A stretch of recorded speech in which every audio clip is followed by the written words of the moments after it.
Hay un tipo de hombre que el mundo admira desde afuera y teme desde adentro. Un hombre que acumuló 5.000 millones de dólares. Que decidía que veían 90 millones de personas cada noche. Que eligió presidentes desde las sombras y destruyó carreras con una sola llamada telefónica. Y ese mismo hombre murió solo, en un yate de lujo frente a las costas de Miami, pensando en una mujer que llevaba 60 años bajo tierra. Esta no es una historia de éxito. Es una historia de lo que le cuesta al ser humano confundir el poder con la vida. Me llamo Emilio Azcárraga Milmo. Pero todos me conocieron como el Tigre. Y hoy vas a conocer la versión que nadie se atrevió a contar mientras yo vivía. Quédate hasta el final, porque lo que voy a revelarte en los últimos minutos cambia por completo la forma en que vas a entender esta historia. Todo empieza con un hombre que no quería un hijo. Quería un soldado. Emilio Azcárraga Vidaurreta nació en 1895 en Tampico, Tamaulipas. Creció en plena Revolución Mexicana, cuando México era un territorio donde sobrevivir ya era un logro. Y él no solo sobrevivió. A los 17 años empezó a vender cualquier cosa que pudiera moverse entre México y Estados Unidos. A los 22 ya tenía una agencia de autos Ford en Monterrey. En 1930 fundó la primera radiodifusora con cobertura nacional del país. Era un constructor de imperios. Un hombre de voluntad de hierro. El 6 de septiembre de ese mismo año 1930, en un hospital de San Antonio, Texas, nació su heredero. Emilio Azcárraga Milmo. El niño que estaba destinado a cargar con todo eso. El problema fue uno solo, el niño era sensible. Era enamoradizo. Era curioso, no calculador. Y para un hombre como Azcárraga Vidaurreta, eso no era un rasgo humano. Era una debilidad imperdonable. Así que hizo lo que muchos padres de esa generación hacían cuando no entendían a sus hijos, los humilló. Públicamente. Frente a empleados. Frente a socios. Frente a cualquiera que estuviera mirando. El apodo que le puso a su propio hijo fue el príncipe idiota. No en privado. No en un momento de rabia. Era el nombre con el que se refería a él en conversaciones de trabajo. El heredero del imperio más grande de habla hispana, llamado idiota por su propio padre delante del mundo. Y si eso no era suficiente, siempre había un espejo que Azcárraga Vidaurreta le ponía enfrente. El nombre de ese espejo era Fernando Díez Barroso, el esposo de Laura, la hermana mayor de Emilio. Fernando era todo lo que el padre quería en un hijo, decisivo, brillante, implacable para los negocios. Y el padre no perdía oportunidad de recordárselo. Mira a Fernando. Fernando sí sabe cómo se hace. Emilio crecía escuchando que el hombre ideal en su familia era el esposo de su hermana. No él. Eso deja marcas que el dinero no borra. En 1962 intentó demostrar que estaba equivocado. Le encargaron construir el estadio más grande de México, el Estadio Azteca, sede de la Copa del Mundo de 1970. Un proyecto colosal. Una oportunidad histórica. Fracasó. Los costos se dispararon. Los plazos se incumplieron. Su padre tuvo que entrar a rescatar el proyecto. Y desde ese día, cada vez que Emilio proponía algo ambicioso, su padre tenía preparada la misma frase como cuchillo: acuérdate del Azteca. Dejaste que se saliera de control. El estadio eventualmente se construyó. Se convirtió en un ícono mundial. Pero para Emilio, siempre fue una cicatriz. Un recordatorio de que era el príncipe idiota. Esas palabras lo persiguieron durante 60 años. Y aquí está la parte que muy poca gente entiende: lo que un padre le hace a un hijo no muere con ese padre. Se reproduce. Se multiplica. Se pasa de generación en generación como si fuera un gen. Y Emilio Azcárraga Milmo no fue la excepción. Fue el ejemplo perfecto. Si esta historia ya te está moviendo algo por dentro, te pido un favor muy sencillo antes de seguir. Dale like a este video. No es un gesto vacío. Es la forma en que YouTube entiende que este contenido vale la pena y se lo muestra a más personas que necesitan escucharlo. Y si no estás suscrito todavía, este es el momento. Dale clic al botón y activa la campanita. Seguimos. A los 17 años, Emilio conoció a una mujer. Su nombre era María Regina Sonduve Almada. Gina, le decían. Era mexicana, era hermosa, y era exactamente todo lo que el muchacho que nunca recibió amor de su padre necesitaba encontrar. Imagínate eso por un momento. Un joven que creció escuchando que era un idiota, que nunca fue suficiente, que siempre había alguien mejor.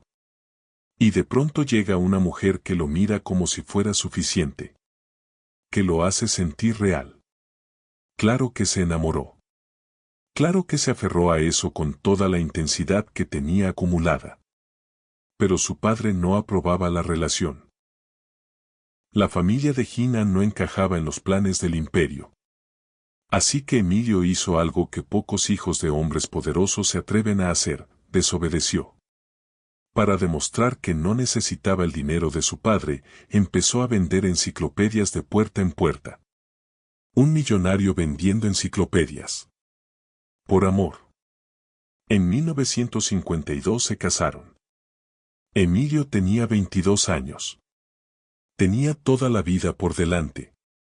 Y tenía a alguien que lo amaba. 8 meses después, Gina estaba muerta. Un tumor cerebral. Rápido. Sin piedad. Y estaba embarazada cuando murió. El bebé también se fue. Emilio Azcárraga Milmo perdió a su esposa y a su hijo no nato en el mismo instante. Tenía 22 años y no tenía ni las herramientas ni la experiencia para cargar con ese peso. Ese fue el primer gran quiebre de su vida. Y nunca lo procesó. Nunca buscó ayuda.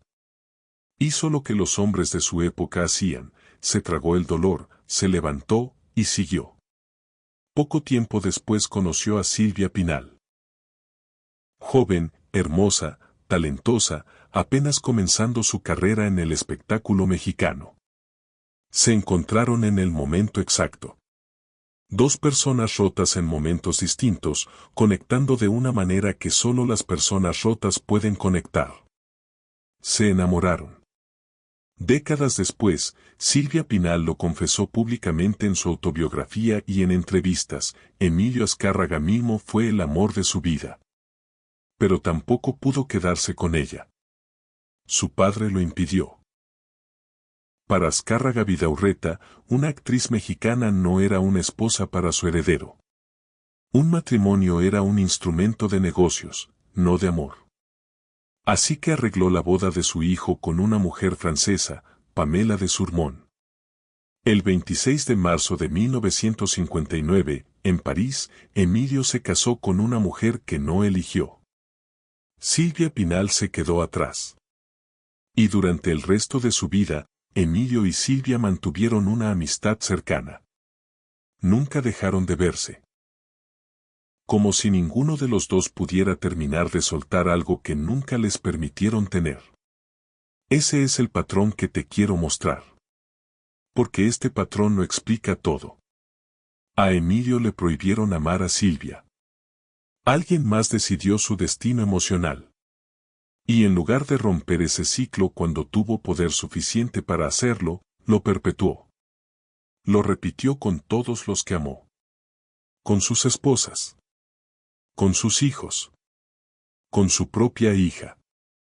El patrón que lo destruyó a él mismo lo convirtió en legado. Con Pamela de Surmont, la francesa que su padre eligió, Emilio tuvo 3 hijas, Paulina, Alessandra y Ariane.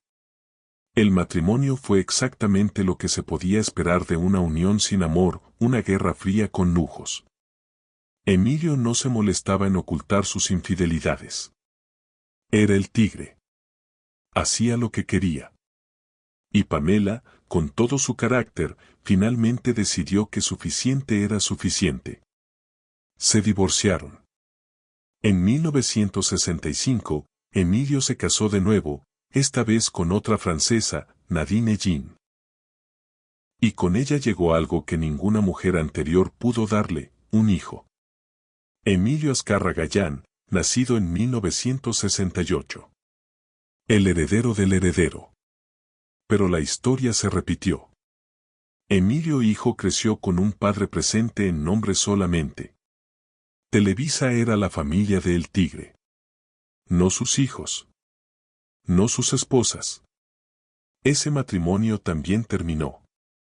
En 1972, el mismo año en que murió su padre, Emilio se casó por tercera vez.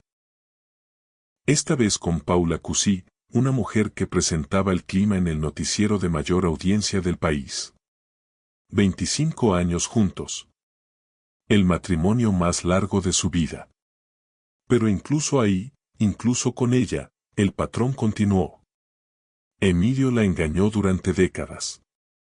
Y según personas cercanas a la familia, tenía una frase que repetía sin vergüenza: cuando cumplas 40, te cambio por 2 de 20. Ese era el hombre. El 23 de septiembre de 1972, Azcárraga Vidaurreta murió en Houston. Y Emilio Azcárraga Milmo finalmente heredó el imperio.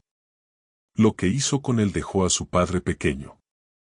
Fusionó Telesistema Mexicano con Televisión Independiente de México y nació Televisa. 4 canales nacionales. La editorial de revistas en español más grande del mundo. Estudios que exportaban telenovelas a más de 100 países. Los equipos América y Necaxa. El Estadio Azteca. Univisión en Estados Unidos. Disqueras, productoras de cine, agencias de artistas. El príncipe idiota había construido el monopolio más grande de habla hispana. Y en 1990, dijo algo en público que nadie más se había atrevido a decir en voz alta: somos soldados del PRI. No lo escondió. No lo negó. Lo declaró con orgullo. Televisa no era solo un negocio. Era el brazo mediático del partido que gobernaría México durante 71 años consecutivos. Y el Tigre era su general. En 1986, cuando hubo protestas masivas por fraude electoral en Chihuahua, Televisa no cubrió nada. Para los televidentes, esas protestas simplemente no existieron. En 1988, cuando Cuauhtémoc Cárdenas disputó la presidencia y el sistema de cómputo misteriosamente se cayó la noche de las elecciones, Televisa apoyó al ganador oficial desde el primer instante. El poder del Tigre no era solo económico. Era el poder de decidir qué era real y qué no lo era para 90 millones de personas. Pero el poder del Tigre no se ejercía solo sobre presidentes y partidos políticos. Se ejercía también sobre personas. Sobre mujeres. Sobre las actrices y estrellas que construyeron el entretenimiento mexicano con su talento, su imagen y su trabajo. Y aquí es donde la historia se pone incómoda. Porque lo que ocurrió dentro de Televisa en esos años no fue solo un secreto bien guardado. Fue un sistema. Una estructura. Una forma de operar que todos conocían y nadie nombraba en voz alta. El Tigre tenía una frase que definía cómo veía a los artistas que trabajaban para él. La dijo más de una vez, frente a distintas personas, con la misma tranquilidad con la que uno habla del clima: los artistas son ambiciosos por naturaleza. Por eso la única forma de tratarlos es como sirvientas. Eso pensaba de las personas que lo hicieron rico.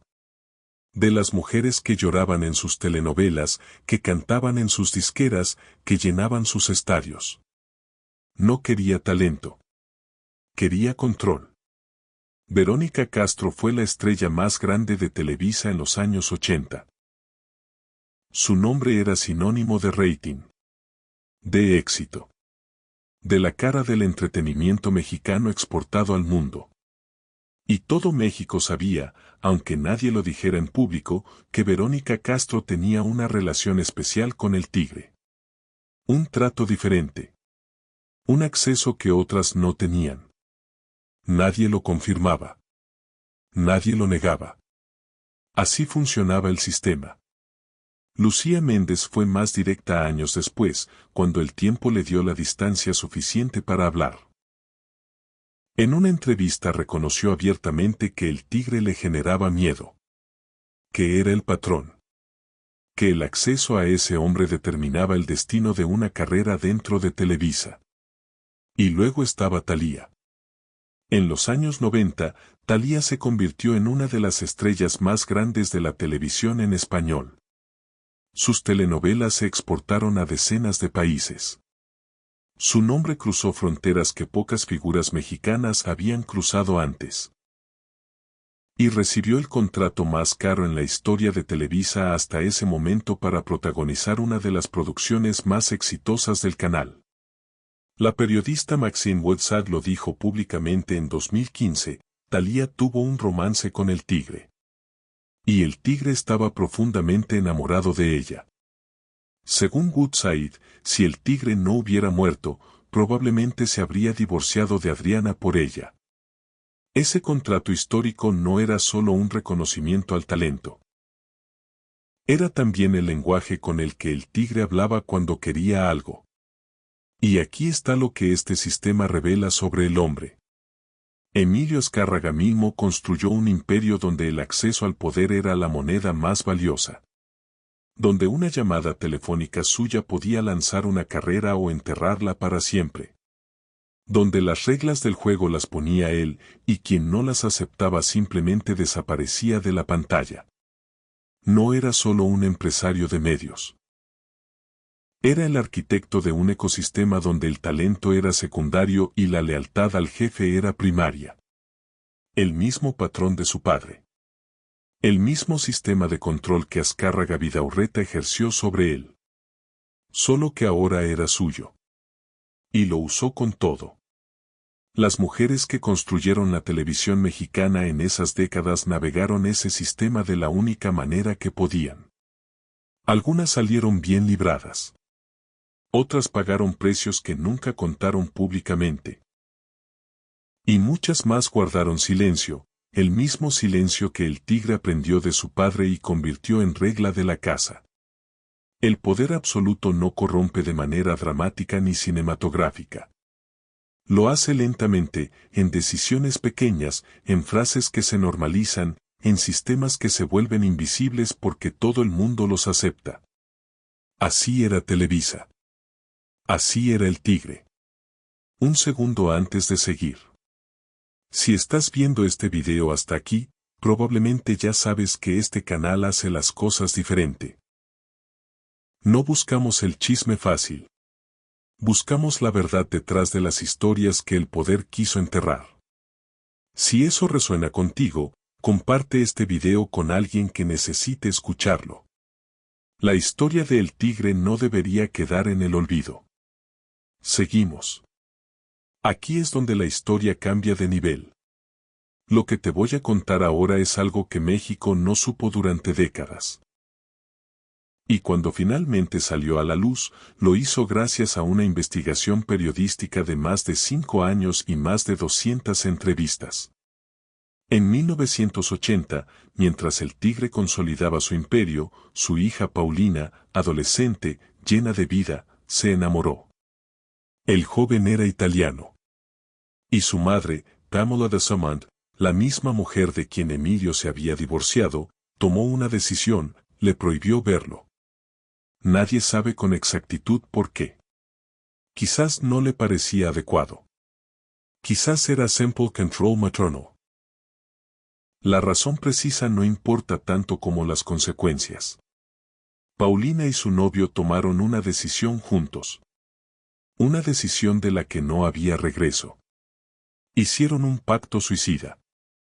Paulina murió por sobredosis. El italiano sobrevivió y pudo contar lo que realmente había ocurrido. La versión oficial que circuló fue otra, un ataque de asma. El hombre que controlaba lo que México veía controlaba también lo que México pensaba sobre su propia familia. Pero aquí está lo que ningún titular capturó en ese momento. Emilio Azcárraga mismo sabía exactamente lo que su hija estaba viviendo. Él mismo lo había vivido. A él le prohibieron estar con Silvia Pinal. Su padre tomó esa decisión por él. Y Emilio pasó décadas cargando ese dolor. Cuando Pamela le prohibió a Paulina ver al italiano, Emilio tenía frente a él una oportunidad única. La oportunidad de romper el ciclo. De usar todo su poder, toda su autoridad, toda su experiencia para decir: yo sé lo que es esto. Yo sé lo que se siente. Déjala ser feliz. No lo hizo. Se quedó callado. El mismo silencio que él experimentó cuando era joven. El mismo silencio que él nunca le perdonó a su padre. Ese silencio, ahora era suyo. Y ese silencio mató a Paulina. No solo la prohibición de su madre. El silencio de un padre que pudo intervenir y eligió no hacerlo. Emilio viajó a reclamar el cuerpo de su hija. En ese vuelo, solo, tuvo que enfrentar una verdad que nunca iba a poder compartir con nadie. Él pudo haberlo evitado. Él lo sabía. Y no hizo nada. Regresó a México. No dijo nada a sus ejecutivos. Siguió trabajando como si el mundo no hubiera cambiado. La versión del asma quedó instalada. Nadie cuestionó. Nadie investigó.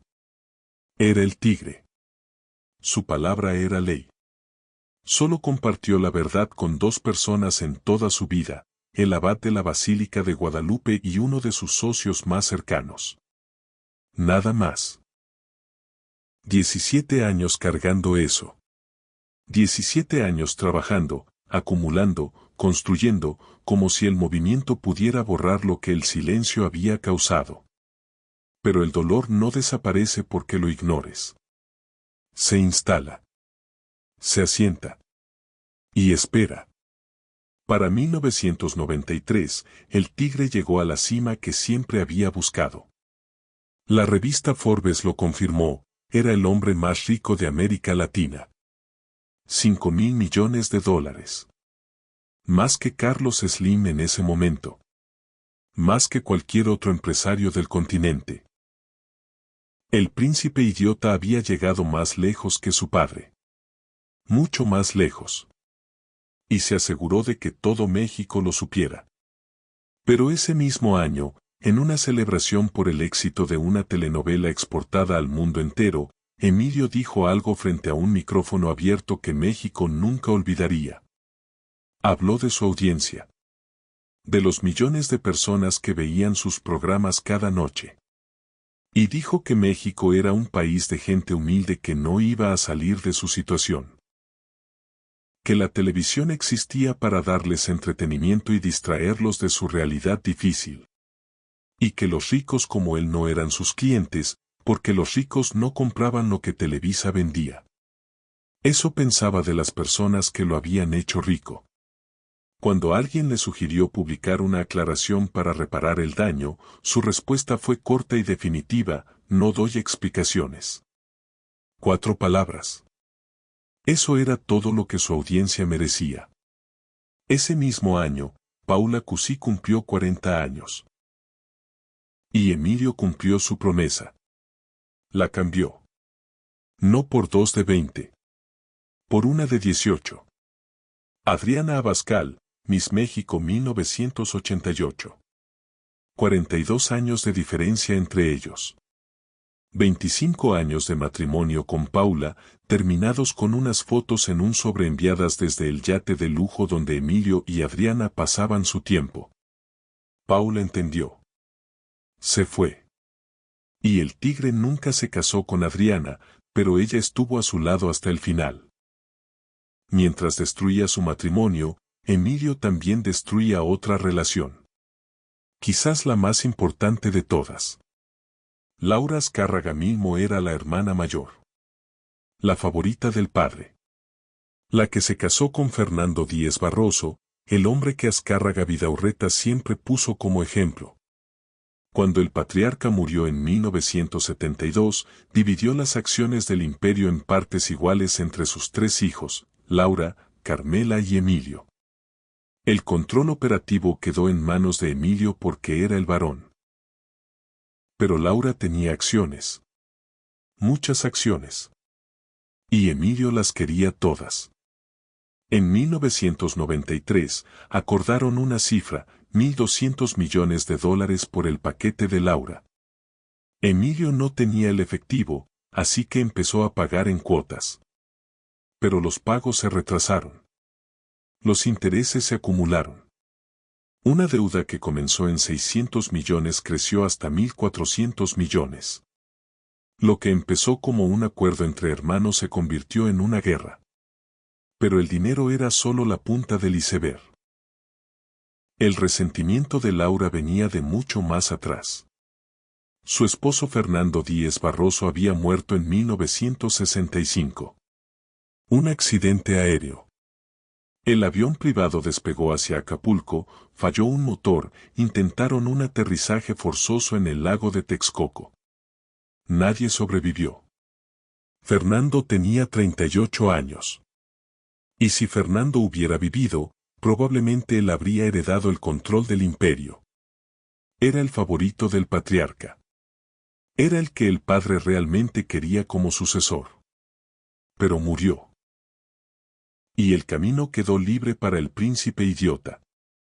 Laura vivió el resto de su vida sabiendo eso. Sabiendo que su hermano construyó su fortuna sobre la base de la muerte de su marido. Y cuando la deuda entre ellos explotó, todo ese resentimiento acumulado salió a la superficie. No era solo dinero.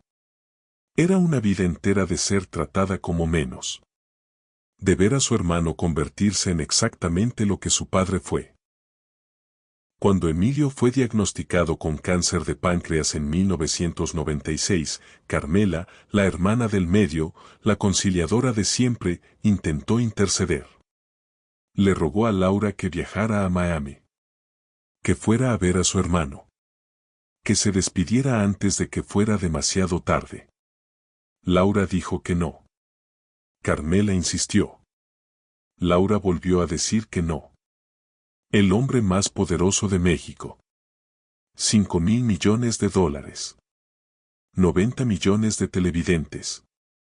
Y su propia hermana no quiso verlo mientras se moría. Eso es lo que el poder compra. Estamos llegando al tramo final de esta historia y quiero pedirte algo antes de que terminemos. Si este canal te ha dado algo hoy, ya sea una nueva perspectiva, una reflexión que necesitabas o simplemente una historia contada con honestidad, compártelo. Comparte este video en tus redes, envíaselo a alguien que conozcas. Ese gesto simple es lo que nos permite seguir produciendo contenido como este. Y si quieres ver más historias así, suscríbete ahora mismo. Seguimos con el final. El cáncer de páncreas es uno de los más agresivos y letales. Y el tigre lo sabía desde el momento en que le dieron el diagnóstico en 1996. Tenía 66 años. Lo que siguió fue un año de agonía que él se negó a vivir en paz.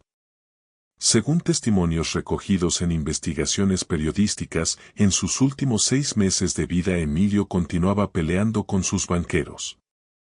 Continuaba en guerra con su hermana Laura por las deudas pendientes. Y seguía dividido entre dos mujeres, Adriana Abascal, la joven que estaba oficialmente a su lado, y Paula Cusí, la esposa de 25 años a quien seguía visitando en secreto mientras se consumía. El hombre que pesó más de 100 kilos, que llenaba una habitación con su sola presencia, perdió 40 kilos en sus últimos meses. Su piel se volvió amarilla. El dolor era constante. Y aún así seguía llamando a sus ejecutivos. Seguía tomando decisiones. Seguía sin poder soltar nada. El 3 de marzo de 1997, apareció en el noticiero más visto del país. En un video pregrabado, visiblemente disminuido, anunció su retiro de la presidencia de Televisa. Dejaba el mando a su hijo Emilio Azcarra Gallán, que tenía 29 años y apenas el 10% de las acciones de la empresa.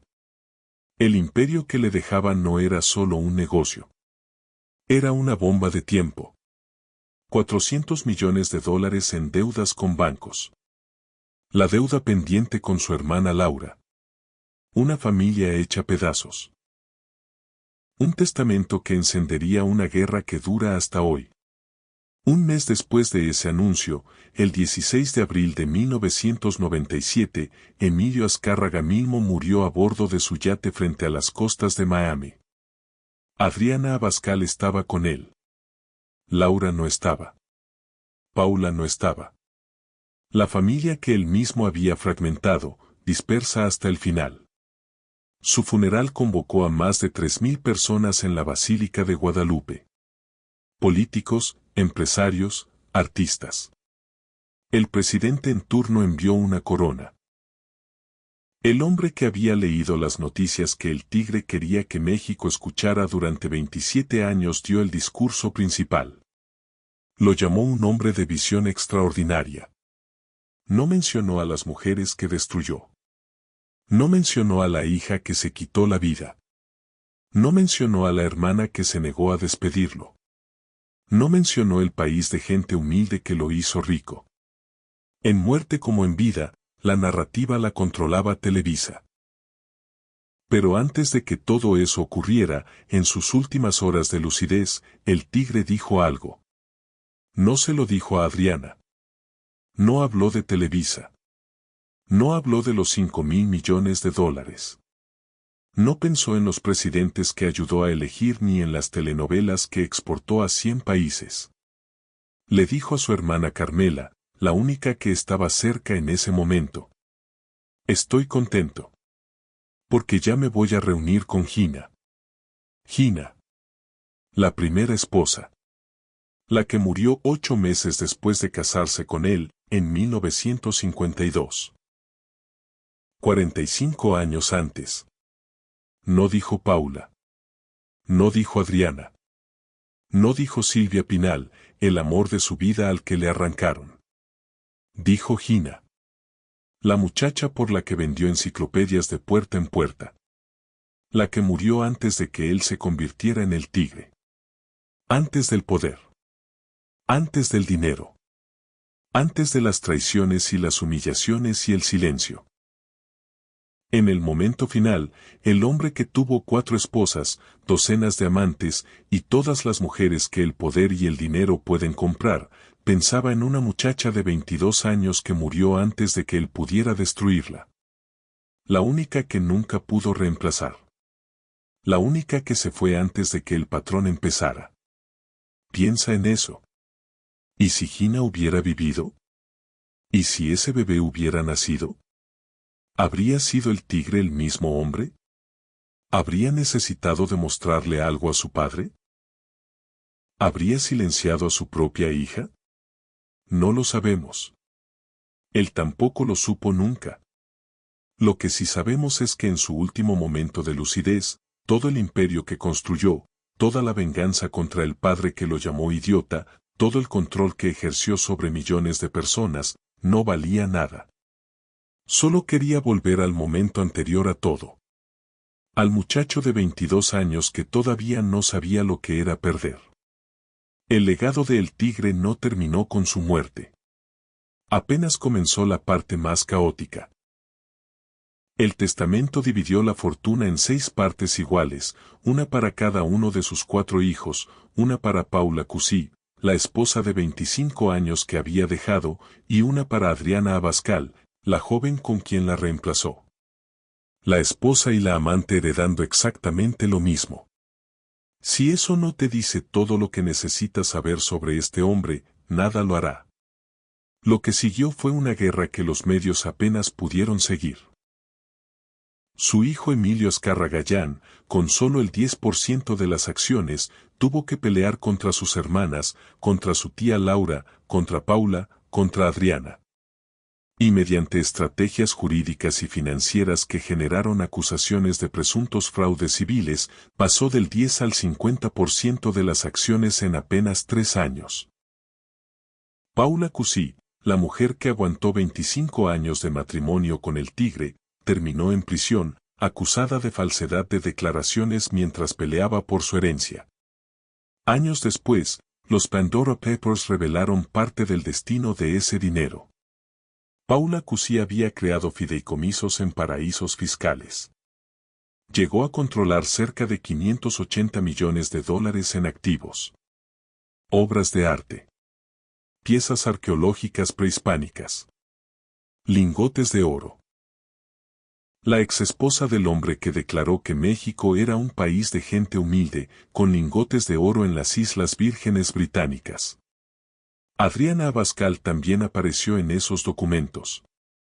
4 años después de la muerte de Emilio, se casó con el exdirector de Telefónica España. El patrón del tigre funcionaba en ambas direcciones. Laura Azcárraga Milmo murió el 30 de diciembre de 2014. 17 años después de la muerte de su hermano. Sin haberlo perdonado. Se fue de este mundo con ese rencor intacto. Y Emilio Azcárraga Llán, el hijo que creció sin padre, logró algo que nadie esperaba, sacó a Televisa de la crisis, pagó las deudas, modernizó la empresa. Él mismo lo dijo alguna vez, Televisa me quitó a mi padre y Televisa me lo devolvió. Pero hasta ese legado empezó a desmoronarse. En octubre de 2024, Azcárraga Llán tuvo que tomar licencia de la presidencia de Televisa mientras el Departamento de Justicia de Estados Unidos investiga supuestos sobornos a funcionarios de la FIFA para obtener derechos de transmisión de los mundiales, pagos que, según la investigación, habrían comenzado en la era del Tigre. El patrón de hacer negocios sin importar el costo, de usar el dinero para comprar lo que no se puede comprar, continuó mucho más allá de la muerte de quien lo instauró. Por primera vez desde 1930, desde que Azcárraga Vidaurreta fundó la primera radiodifusora con cobertura nacional, un Azcárraga no está al frente del imperio familiar. El rugido del tigre sigue generando consecuencias. Casi 30 años después de su muerte. Esta es la historia de Emilio Azcárraga Milmo, el tigre. Un hombre que pasó 66 años tratando de demostrarle algo a un padre que lo llamó idiota desde que tenía uso de razón. Y en ese intento, se convirtió exactamente en aquello que más odiaba. No supo amar sin destruir. No supo tener poder sin abusar de él. No supo construir algo sin despedazar todo lo demás.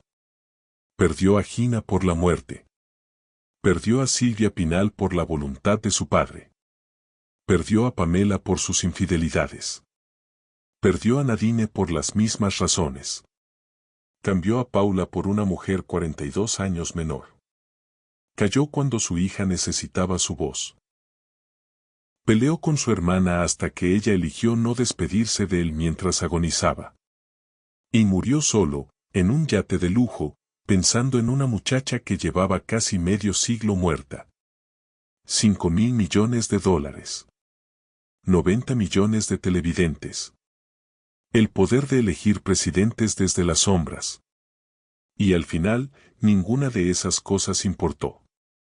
¿Qué dice eso de lo que realmente tiene valor en una vida? Quizás tú también has conocido a alguien así. Alguien que acumuló todo lo que el mundo considera éxito y aún así terminó vacío. O quizás tú mismo has sentido esa presión.